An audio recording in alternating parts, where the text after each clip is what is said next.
이 시간 은혜 받을 하나님의 말씀은 신약성경 사도행전 2장 1절로 13절 말씀까지입니다.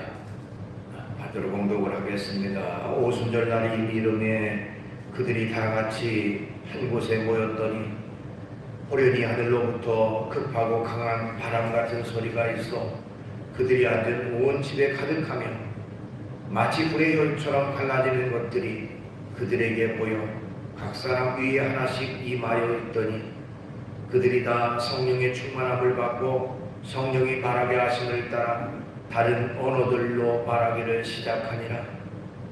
그때의 경건한 유대인들이 천하 각국으로부터 와서 예루살렘에 머물러 있더니 이 소리가 나매 큰 무리가 모여 각각 자기의 방언으로 제자들이 말하는 것을 듣고 소동하여 다 놀라 신기하게 여겨 이르되 보라, 이 말하는 사람들이 다 갈릴리 사람이 아니냐?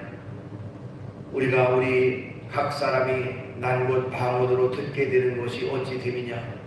우리는 가데인과 메데인과 엘람인과 또 메소포타미아, 유대와 갑바도기아, 본도와 아시아, 부르기아와 밤빌리아, 애국과 및 구레네에 이르는 가까운 리비아 여러 지방에 사는 사람들과 로마로부터 온 나그네 곧 유대인과 유대교에 들어온 사람들과 그레데인과 아라비아인들이라 우리가 다 우리의 각 언어로 하나님의 큰 일을 말함을 듣는도다 하고 다 놀라며 당황하여 서로 이르되 이 어찌 된 일이냐 하며 또 어떤 사람은 조롱하여 이르되 그들이 세술에 취하였다 하더라.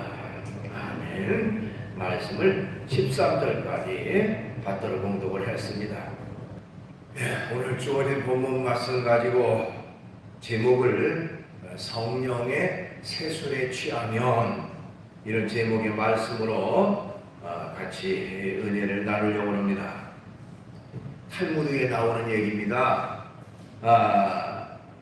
아담이요 포도나무를 구해가지고 포도나무를 열심히 키우고 있었는데 그때 악마가 찾아와서 뭘 하고 있느냐 하고 묻습니다. 그때 아담이 지금 포도나무를 구해서 내가 지금 키우고 있다고 얘기를 합니다. 그때 그 악마가 이런 식물은 처음 본다, 참 신기한 식물이다 하면서 자신도 같이 키우게 해달라고 애원을 합니다. 그래서 아담이 그래 그러면 같이 키우자 하고 얘기를 하죠. 근데 그 악마가 밤에 몰래 와가지고 양과 사자와 원숭이와 돼지의 피를 그 식물에다가 쏟아 부었습니다. 자, 그렇게 해서 이제 포도나무가 점점 자라나서 포도가 열리고 그 포도 열매를 가지고 이제 포도 열매가 발효돼서 포도주가 만들어지게 됐는데 그 포도주를 마실 때마다 이 악마가 뿌려놓은 그 피의 영향으로 사람들에게도 그처럼 변화가 생기기 시작했답니다. 자, 술을 처음 마시기 시작할 때는 양처럼 아주 유순하고 얌전하다가 술을 조금 더 마시게 되면 사자처럼 아주 사납게 되고 조금 더 마시면 원숭이처럼 춤을 추고 노래를 부르게 되고 더 많이 마시게 되면 돼지처럼 토하고 뒹굴고 추악하게 되어진다.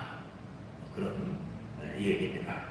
탈무드에 나오는 그럴듯한 얘기죠. 어쨌든 술이라고 하는 것은 악마가 인간에게 준 선물이다 이렇게 얘기를 합니다. 자, 성경에 보면요 술에 관한 이야기가 여러 곳에 나오는데 술을 긍정적 의미로 말하는 것도 있고요 부정적인 의미로 말하는 것도 있습니다. 자, 우선 술에 대해서 긍정적으로 말하는 부분은 어디냐?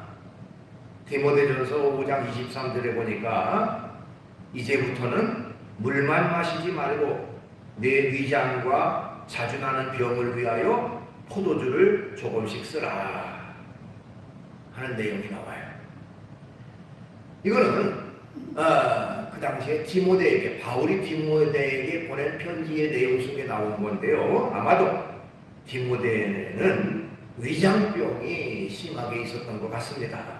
음식을 먹기만 하면 금방 배가 아파가지고 그렇게 고통받는 그런 때에 바울이 네가 속이 좋지 않으니까 포도주를 조금씩 먹어라.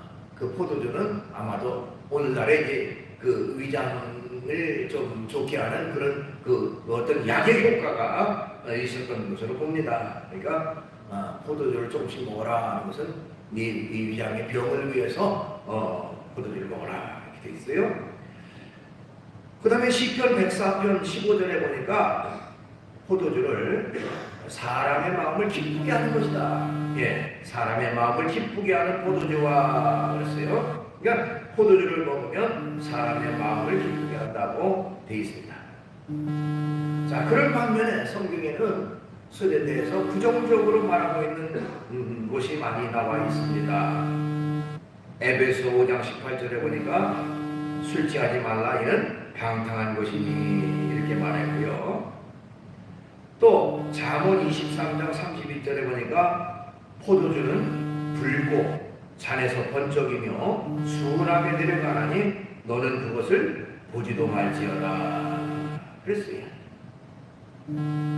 또 잠언 20장 1절에 보니까 포도주는 거만하게 하는 것이요 독주는 떠들게 하는 것이라 이에 미혹되는 자마다 지혜가 없느니라.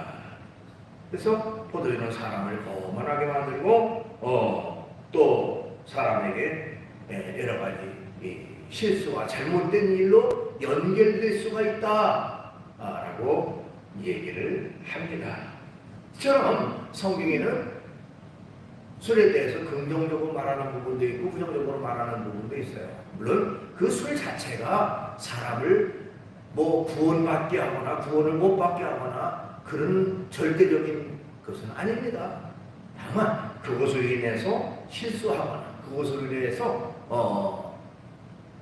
덕을 세우지 못하는 그런 결과가 되기 때문에 금하고 있는 것이죠. 자, 그런데 그 성경에 보면 술이라고 하는 것을 가지고 영적인 진리를 그 속에서 말하고 있는 부분도 있어요. 영적 진리. 무슨 얘기냐면 조금 전에 읽었던 말씀 속에 나옵니다만은 에베소 5장 18절에 보니까 그런 말 있어요. 술 취하지 말라 이는 방탕한 것이니 오직 성령으로 충만함을 받으라 그랬습니다. 그러니까 우리 그리스도인들은 세상적인 술에 취해서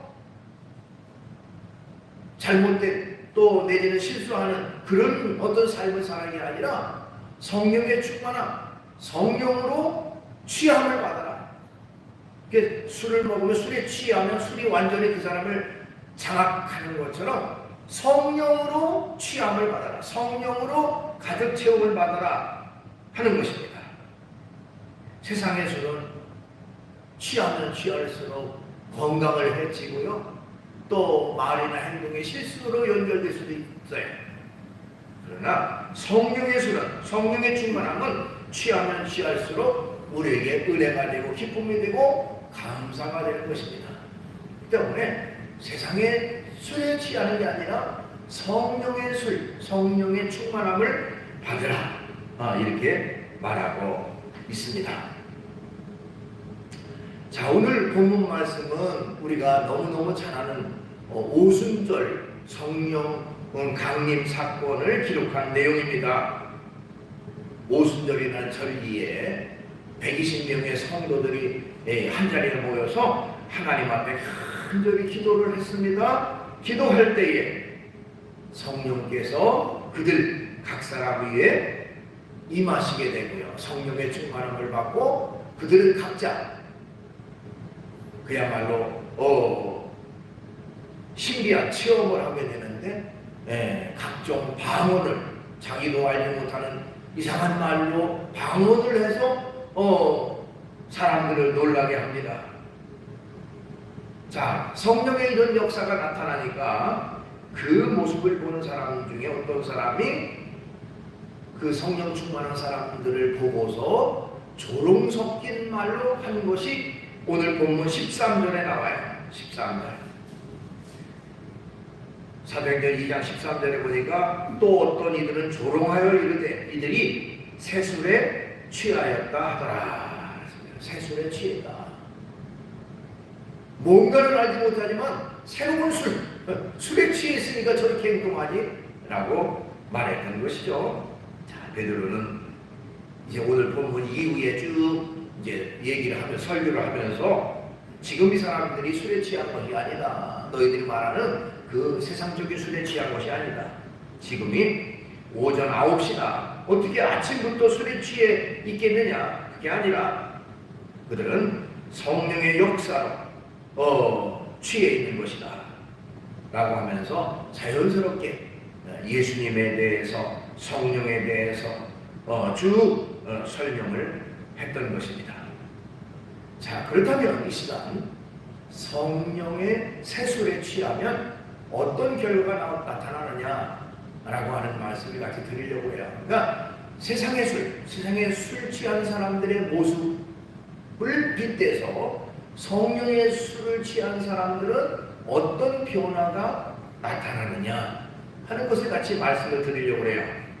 자, 우선 성령의 세술에 취하면 감정이 변화됩니다 하는 것입니다. 감정의 변화가 있다.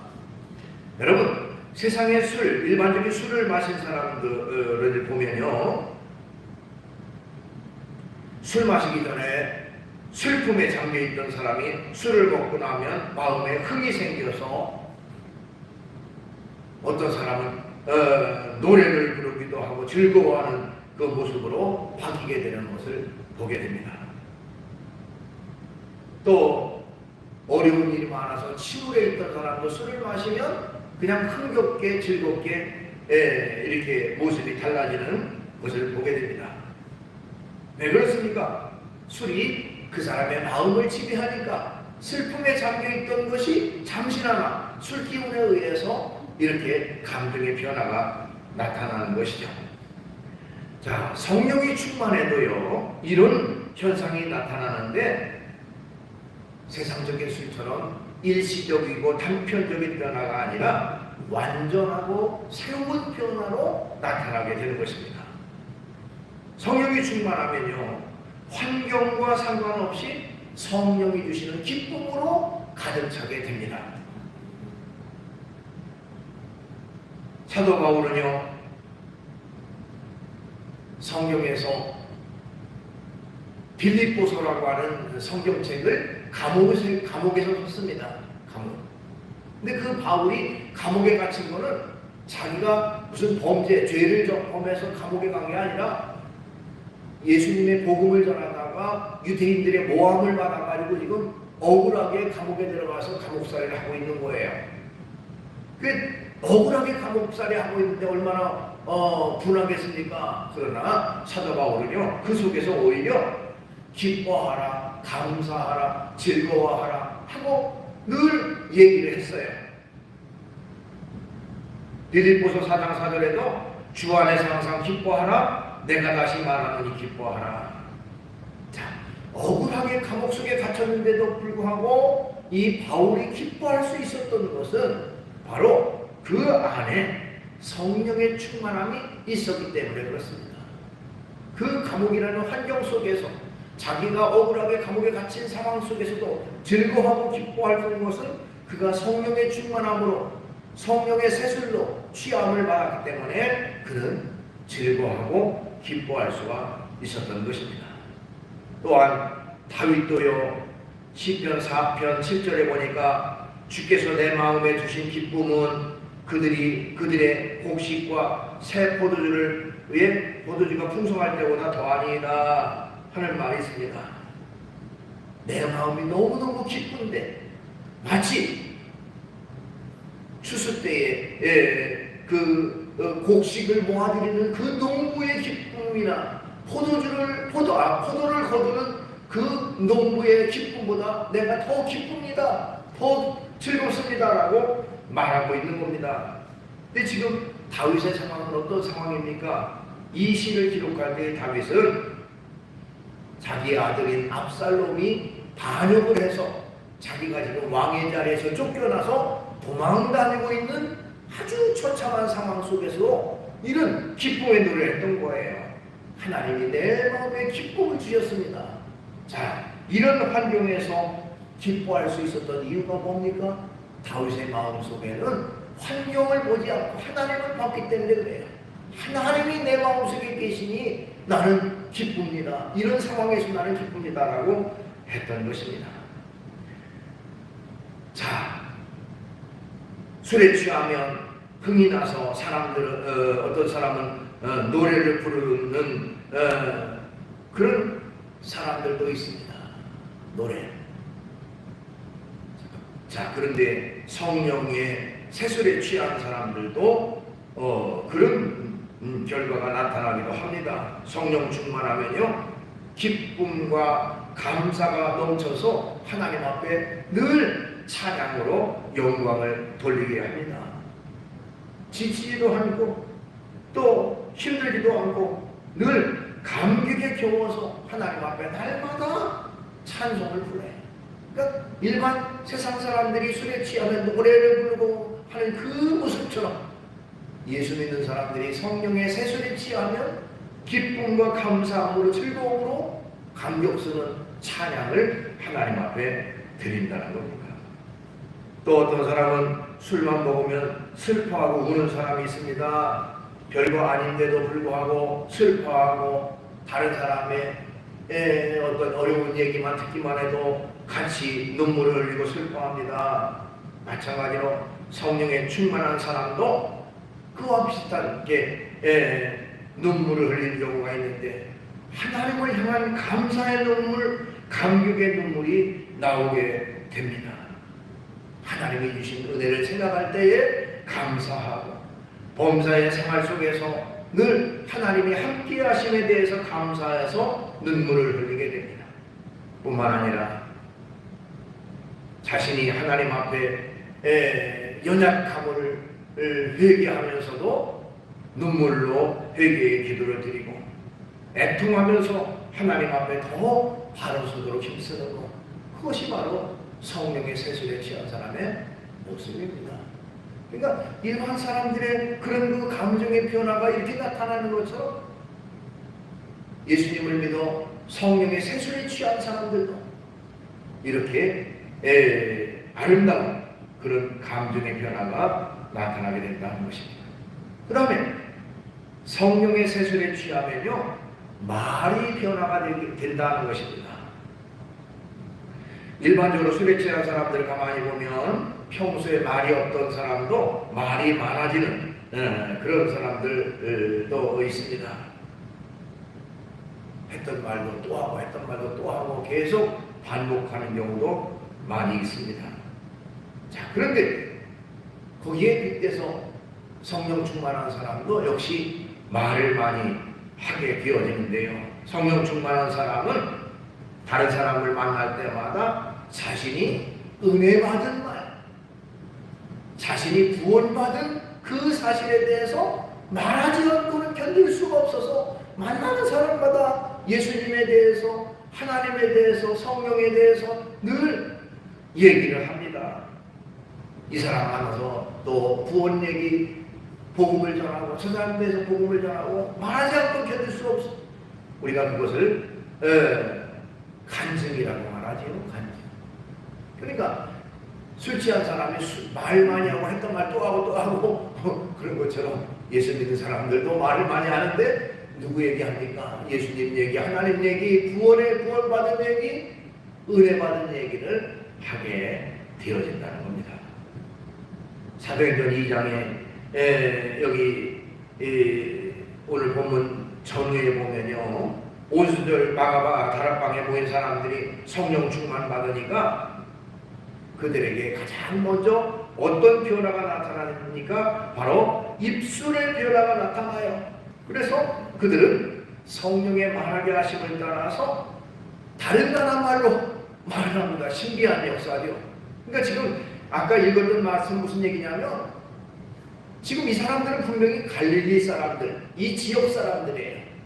근데 지금 그 말을 듣는 그 광경을 보는 사람은 다른 나라에서 지금 각 나라에서 왔어요. 서로 말이 달라요. 근데 자기들이 그 사람들이 그 기도하는 그 방언의 말을 들으니까 이상하게 자기들만 알 수 있는 자기들의 언어로 말하는 사람들이 있었다. 야, 이럴 수가 있나? 신비하다, 놀랍다. 그래서 그 표현이 어디 나옵니까? 오늘 보면 12절에 보니까 다 놀라며 당황하여 서로 이르되 이 어찌된 일이냐. 참 놀라지 않을 수가 없어요. 성령의 능력이죠. 입술에 변화가 나타나게 됩니다.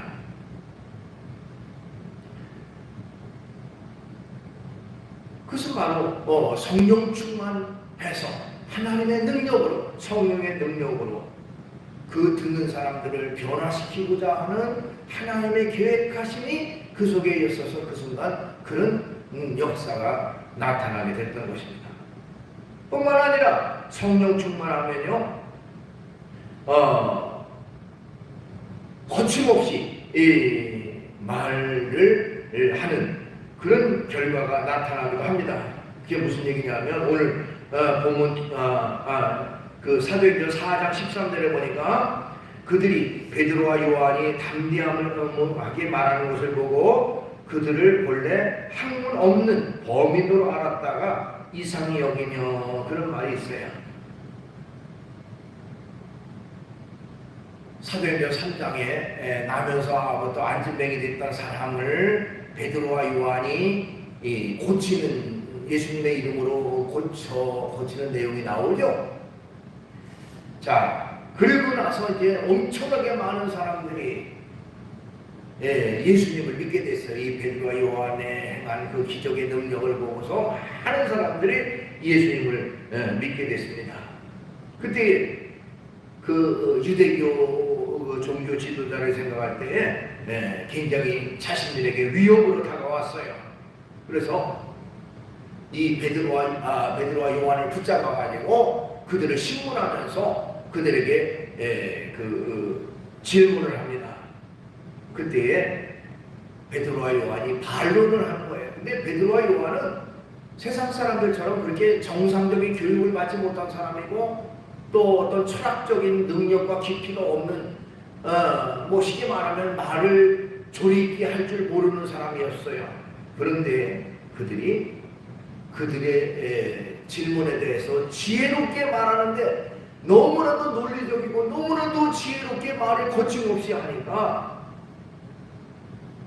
그들이 깜짝 놀라는 거야. 이 사람들이 본래 배우지 못한 사람들인데 어떻게 이렇게 조리 있게 논리적으로 말하느냐. 그 내용이에요. 그들이 베드로 요한의 담대함을 이렇게 말하는 것을 보고 그들이 본래 학문 없는 범인으로 알았다가 이상히 여겼다고 말하고 있습니다. 이처럼 성령의 세수에 취하면 성령께서 그들의 마음과 입술을 주장하셔서 그들을 하여금 말을 조리 있게 바르게 할 수 있도록 그렇게 해주신다는 겁니다. 자, 어떤 사람은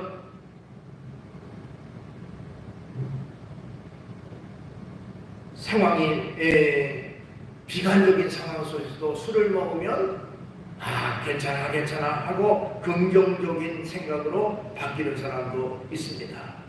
마찬가지로 성령의 세술에 취하면 항상 환경을 보지 않고 하나님을 보기 때문에 믿음의 말을 하고 긍정의 말을 하고 참으로 하나님 앞에서 늘 감사의 말을 하고 살아가게 되는 것입니다. 또한 어떤 사람은 세상의 술에 취하면 평소에 말이 많던 사람도 입을 꾹 닫고 말을 하지 않는 사람도 있다고 해요.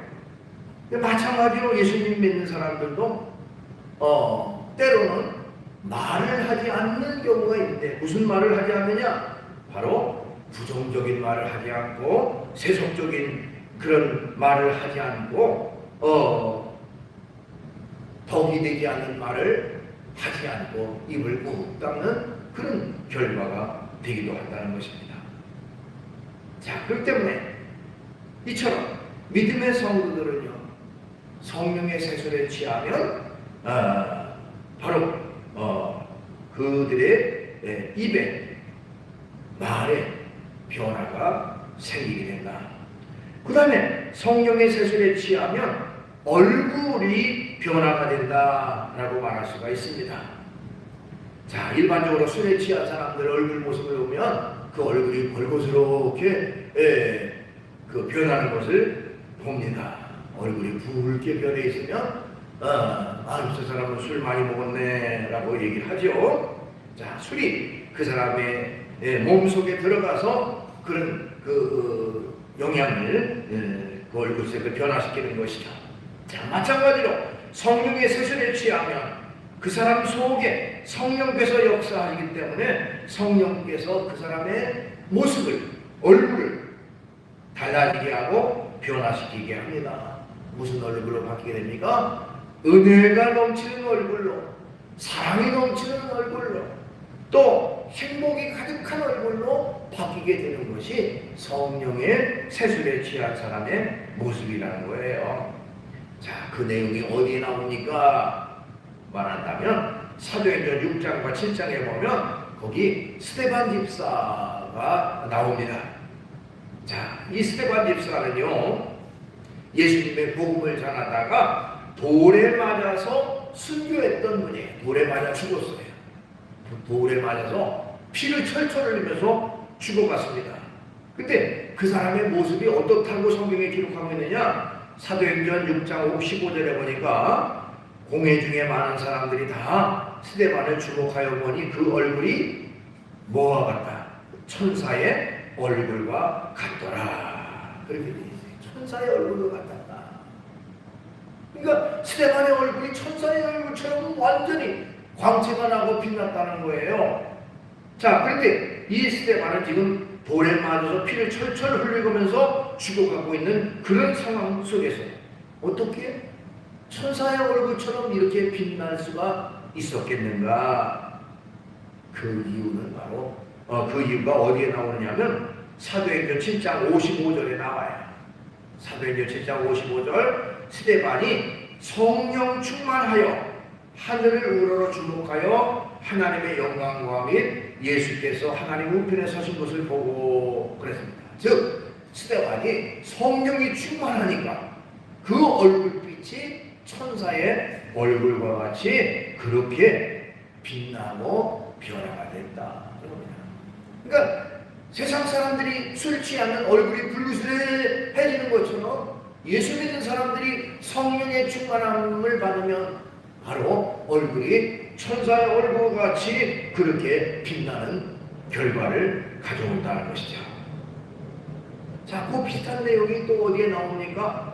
출애굽기 34장 29절에 보니까 모세가 시내산에 가서 40일 동안 금식하면서 하나님을 뵙고 하나님을 만났습니다.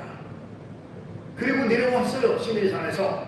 그러니까 이 모세의 얼굴에 광채가 났다고 성경은 기록하고 있습니다.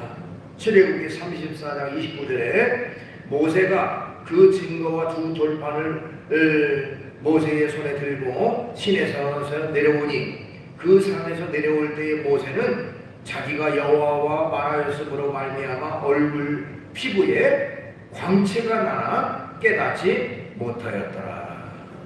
이 모세의 얼굴에 광채가 났다는 거예요. 자기는 알지 못했지만 광채가 났어요.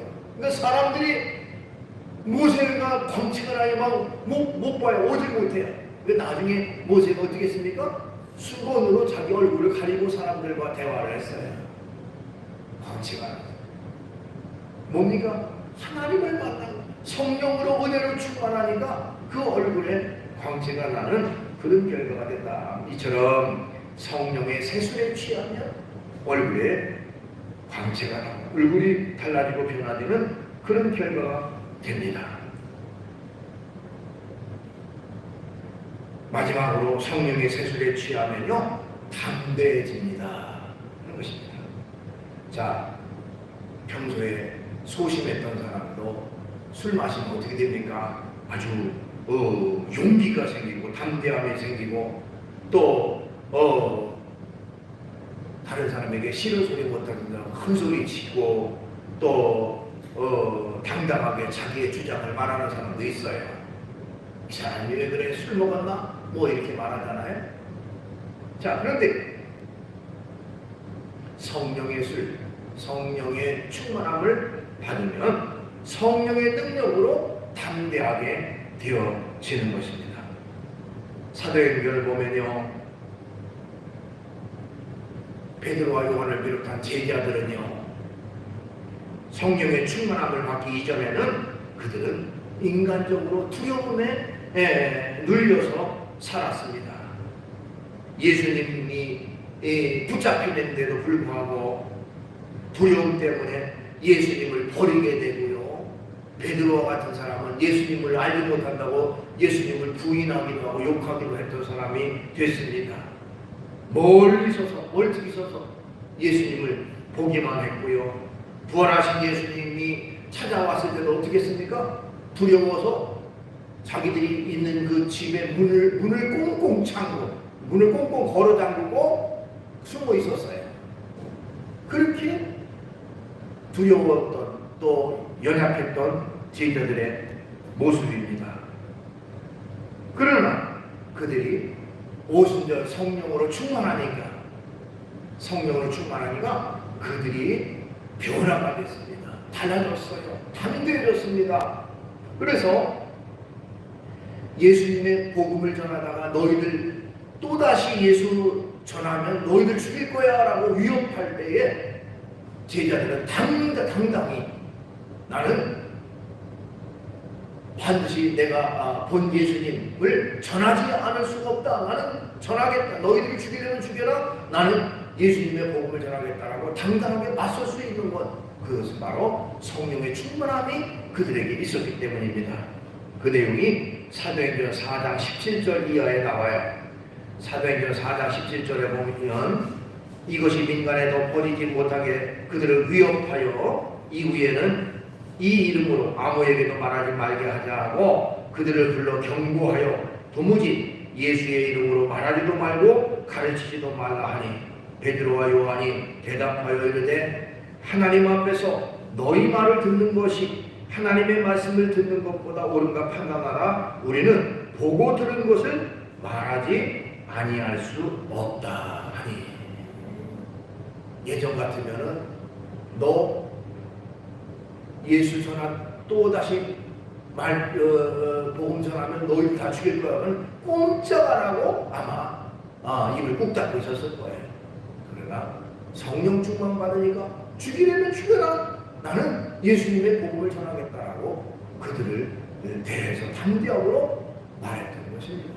이것이 바로 성령 충만한 사람의 모습이죠. 그러니까 성령의 세술에 취하는 이처럼 담대함이 생겨서 어떤 일, 어떤 환경 속에서도 두렵지 않고 어떤 핍박 앞에서도 당당하고 사람을 두려워하지 않고 믿음으로 나가는 그런 결과가 되어지게 되는 것입니다.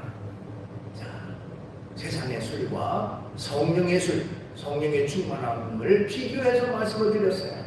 성령의 세술에 취하면 감정의 변화가 생기고요, 말의 변화가 생기고요, 얼굴의 변화가 생기고요, 담대함으로 달라지고 변화되게 됩니다. 우리는 언제나 세상의 술이 아니라 성령의 술, 성령의 충만함을 가지고 살아가야 됩니다. 그래서 하나님 앞에서 우리가 새롭게 변화가 되고 기쁨과 감사함으로 가득 차서 담대함으로 주에게 걸어가는 성령 충만한 저와 여러분 되시기를 주의 이름으로 축원합니다. 기도하겠습니다. 걸어가신 주님을 찬양합니다. 성령의 세술에 충만한 사람은 인간을 두려워하거나 환경을 두려워하거나 육신의 소욕 속에 살아가는 게 아니라 하나님을 믿는 믿음으로 담대함으로 주의 길 걸어가고 하나님이 기뻐하시는 그 길을 걸어가는 사람인 줄 압니다. 주님, 저희들에게 성령의 충만함을 허락해 주시옵소서. 온전한 믿음의 성도로서 날마다 기쁨으로, 감사함으로, 즐거움으로 주의 길 걸어가게 해 주시옵소서. 예수님의 이름으로 기도하옵나이다.